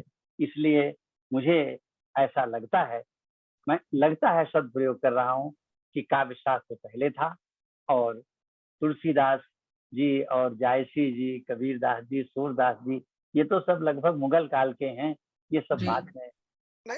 वो जो आदिकाल के कवि हैं, विद्यापति वगैरह, ये तो सब तुलसीदास जी के पहले के ही हैं। ये लोग तो भक्ति काल के हैं, भक्ति काल के पहले भी एक हिंदी साहित्य काल था। मेरा अनुमान है कि पिंगल शास्त्र जो है उससे पहले का। अब ये इतिहास है, इसको अध्ययन करना पड़ेगा, और आपको मैं देता हूँ, आप अध्ययन करें, आप भी बहुत अध्ययनशील है, जब कुछ मिले तो मुझे भी आप बता दीजिएगा। जी, हाँ, ये क्योंकि चलो इससे पहले हिंदी से पहले तो संस्कृत हो ही गया था, तो उसमें भी तो लिखे हाँ, वगैरह। हिंदी में जाने कितने छंद हैं जो हाँ, संस्कृत के हैं, संस्कृत के बहुत से हैं। हैं जो नए आए हैं। और जैसे आप अभी अनुष्टुप छंद बता रहे थे, वो तो गायत्री मंत्र भी अनुष्टुप छंद में लिखा गया है ना? नहीं नहीं, नहीं, गायत्री अनुष्टुप वो छंद में नहीं। गायत्री मंत्र नहीं है, हाँ नहीं, वो अलग है। चलिए वो इस तो पर वो बहुत अलग लंबी, है। बहुत समय जी हो गया, भी चर्चा हो सकती है, तो आप जरा रुकते हैं, आपकी अनुमति हो तो। जी बस एक जो बात आपने कही थी, असंगति, असंगति नहीं, विसंगति वाली, तो हम मानस में भी देखते हैं कई जगह चौपाई या अर्धाली कह लीजिए आप, तो वहाँ 16 मात्राएं नहीं है, कई जगह 15 है, एक दो जगह 14 है, तो वो पढ़ते वक्त हमें उसको वो मात्रा जोड़नी पड़ती है, तभी वो पढ़ी जाती है। जी। तो अब वो क्यों है?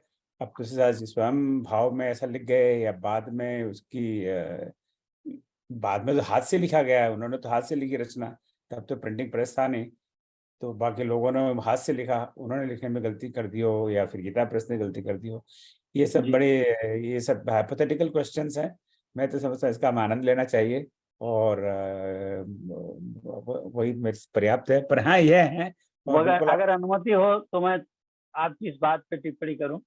हाँ नहीं, मैं जरा पूरी कर लूँ, और पर इसका मतलब ये नहीं कि हम उसका अनुकरण करें, जो आपने बात की उससे हम पूरी तरह सहमत हैं। हाँ हाँ हाँ, हाँ, यही तो मुख्य बात।